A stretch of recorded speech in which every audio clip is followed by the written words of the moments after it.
अस्सलाम वालेकुम दोस्तों, उम्मीद करता हूँ कि आप सब खैरियत से होंगे। मैं आज आप लोगों के लिए एक और नई वीडियो लेकर आया हूँ। आज की वीडियो में मैं आपको बताऊँगा कि कैसे कुछ लोगों ने खाना काबा पर कब्ज़ा करना चाहा, लेकिन वो अपने इस मकसद में नाकाम रहे। अगर आपने मेरा यूट्यूब चैनल जस्ट फैक्ट्स को अभी तक सब्सक्राइब नहीं किया तो प्लीज़ इसको सब्सक्राइब कर दें और बेल आइकन को दबा दें ताकि मेरे आने वाली हर वीडियो की नोटिफिकेशन आपको मिल सके। चलते हैं अपनी वीडियो की तरफ। खाना काबा पर कब्ज़े की नाकाम कोशिश नवंबर और दिसंबर 1979 में हुई, जब 500 लोगों के एक मुसल्लह ग्रुप ने अल सऊद फैमिली को हटाने के लिए मक्का में मस्जिदुल हराम पे हमला कर दिया।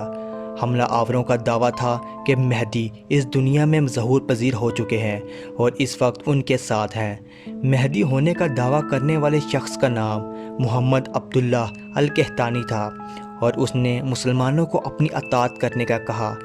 तकरीबन 2 हफ्ते तक सऊदी स्पेशल फोर्सेस ने पाकिस्तानी SSG कमांडोज के साथ मिलकर इन हमला आवरों का मुकाबला किया और मस्जिदुल हराम में से इनका कब्ज़ा ख़त्म करवाया। दोस्तों, इस हमला आवर ग्रुप का सरबराह और इसका मास्टरमाइंड जहमान अल उतैबी था, जो कि नख्त के एक बहुत ताकतवर ख़ानदान से ताल्लुक़ रखता था।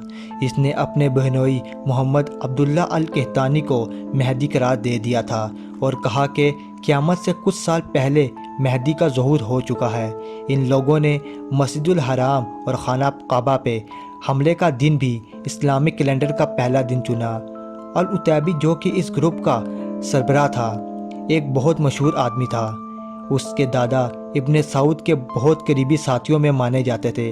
अल उतैबी एक आलिम भी था और सऊदी नेशनल गार्ड्स में खिदमत भी अंजाम दे चुका था। अल उतैबी शेख अब्दुल अजीज़ अल बाज़, जो कि सऊदी अरब के ग्रैंड मुफ्ती थे, उनका स्टूडेंट भी रह चुका था, लेकिन बाद में अल उतैबी शेख अब्दुल अजीज़ अल बाज़ के ही ख़िलाफ़ हो गया।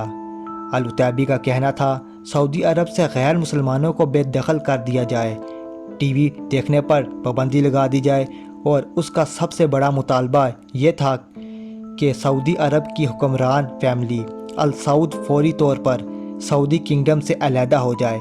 अल उतैबी और उसका बहनोई अब्दुल्ला अल कहतानी पहली बार एक जेल में मिले थे। अल उतैबी ने अल कहतानी को कहा कि उसको अल्लाह की तरफ से एक ख़ास नज़र अता हुई है, जिससे उसको पता चला है कि तुम ही दरअसल मेहदी हो जिसका मुसलमानों को इंतज़ार है।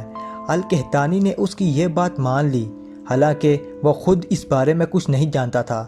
बाद में उसने अल उतैबी की बहन से शादी भी कर ली। जेल में ही दोनों ने अल सऊद को हटाने का मंसूबा बनाया। जेल से निकलकर उन्होंने लोगों को अपनी तरफ राग़िब करना शुरू कर दिया। मेहदी होने का दावा करने वाले अल कहतानी और अल उतैबी की बातों में बहुत से लोग आ गए।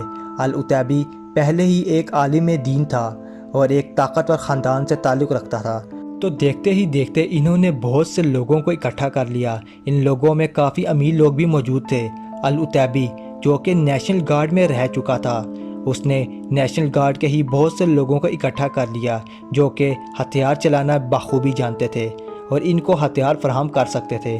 नेशनल गार्ड के इन लोगों ने हमले से एक हफ़्ता पहले मस्जिदुल हराम के कंपाउंड में हथियार, बॉम्ब्स और गैस मास्क जैसी चीज़ें छुपाना शुरू कर दी। मस्जिदुल हराम के नीचे बहुत छोटे छोटे से ज़ेरे ज़मीन कमरे बने हुए हैं। इन नेशनल गार्ड्स के लिए वहाँ हथियार वगैरह छुपाना बेहद आसान था। आखिर वो दिन भी आ गया जब इन हमला आवरों ने अपने मकसद पे अमल करना था। 20 नवंबर 1979 की सुबह मुहर्रम के महीने में, जब मस्जिदुल हराम के इमाम शेख मोहम्मद अल सुदैल तकरीबन 50,000 लोगों को नमाज पढ़ाने की तैयारी कर रहे थे, तो तकरीबन सुबह के 5 बजे इन हमला आवरों ने तमाम दरवाज़ों को चेन से बंद कर दिया और 2 पुलिस वालों को मौके पर ही कत्ल कर दिया। वो पुलिस वाले गैर मुसल्लह थे। यह हमला आवर तादाद में तकरीबन 400 से 500 के करीब थे। इन हमला आवरों में औरतें और बच्चे भी शामिल थे। दोस्तों, उस वक्त मस्जिदुल हराम में कुछ रेनोवेशन का काम भी चल रहा था और वहाँ कुछ वर्कर्स काम कर रहे थे। इससे पहले कि ये हमला आवर फ़ोन लाइंस कट कर देते, उन्हीं में से किसी एक वर्कर ने फ़ोन पे इतला कर दी कि यहाँ हमला हो चुका है। हमला आवरों ने ज़्यादातर नमाजियों को बाहर निकाल दिया और कुछ को अपने पास यरगमाल बना लिया। ان کے پاس ہتھیار کی ایک بہت بڑی تعداد موجود تھی۔ اس کے علاوہ ان کے پاس گیس ماسک اور بمز وغیرہ موجود تھے جو پہلے ہی مسجد الحرام کے کمپاؤنڈ میں چھپا دیے گئے تھے۔ مسجد کے باہر لوگوں کو کچھ پتہ نہ تھا کہ اندر کتنے لوگ یرغمال بنے ہوئے ہیں اور کتنے حملہ آور موجود ہیں۔ سعودی عرب نے کہ وزیر داخلہ کو جب اس بات کا پتہ چلا تو انہوں نے فوری طور پر سعودی سیکیورٹی فورسز کو مسجد کی طرف بھیجا۔ دوستو، تقریباً 100 کے قریب سیکیورٹی آفیسرز نے ان حملہ آوروں سے مقابلہ کیا لیکن ناکام ہو کے واپس لوٹنا پڑا۔ حملہ آوروں نے بہت سے لوگوں کو یرغمال بنا لیا تھا اور پھر ان کے ساتھ عورتیں اور بچے بھی موجود تھے، تو فورسز کو ہر قدم پھونک پھونک کے رکھنا پڑنا تھا۔ اس کے علاوہ فورسز کو مسجد الحرام کی حرمت کا بھی خیال رکھنا تھا۔ سعودی وزیر داخلہ نے فرانس کی اسپیشل فورس سے رابطہ کیا اور فرانس سے بھی 4 اسپیشل آفیسر جو کہ اس جیسی سچویشنز کو ہینڈل کرنے میں ماہر تھے، سعودی عرب پہنچ گئے۔ دوستو، ان دنوں سعودی عرب اور فرانس کی انٹیلیجنس کے درمیان ایک خاص کانٹریکٹ تھا، اس لیے فرانس فوری طور پر سعودی عرب کی مدد کرنے کے لیے تیار ہو گیا۔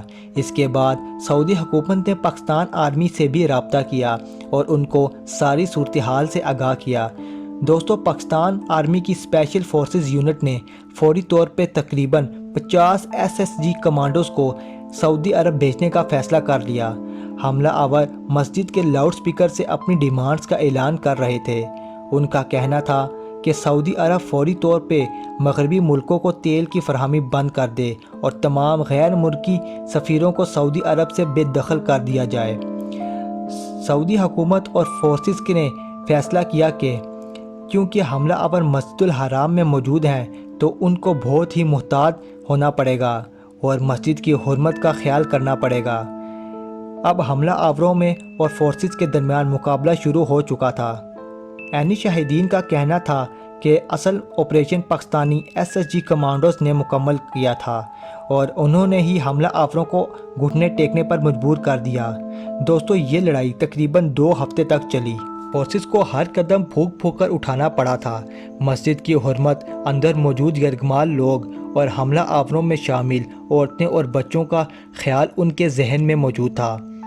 اس لڑائی کے دوران تقریباً مرنے والوں کی تعداد 255 ہو گئی تھی اور تقریباً 560 لوگ زخمی ہوئے، جن میں آرم فورسز اور وہ حملہ آور شامل تھے۔ آخرکار 2 ہفتے کے بعد فورسز نے مسجد الحرام کو ان حملہ آوروں سے خالی کروا لیا تھا۔ اس حملے کا سن کر پوری مسلم دنیا میں غم و غصہ چھا گیا تھا۔ مہدی ہونے کا دعویٰ کرنے والا بھی اس لڑائی میں مارا گیا تھا، لیکن اس حملہ آوروں کا ماسٹر مائنڈ اور سربراہ اپنے دوسرے ساتھیوں سمیت پکڑا گیا اور بعد میں اس کا اور دوسرے حملہ آوروں کے سر قلم کر دیے گئے۔ دوستو، اس حملے کی وجہ سے تاریخ میں پہلی دفعہ مسجد الحرام میں اذان نہیں دی گئی۔ امید کرتا ہوں کہ آپ لوگوں کو یہ ویڈیو پسند آئی ہوگی۔ اگر آپ لوگوں کو یہ ویڈیو پسند آئی ہے تو مجھے اپنی آراء سے کمنٹ سیکشن میں آگاہ کریے گا اور اپنا بہت سارا خیال رکھیے گا۔ ویڈیو کو لائک اور شیئر کر دیجیے گا۔ اللہ حافظ۔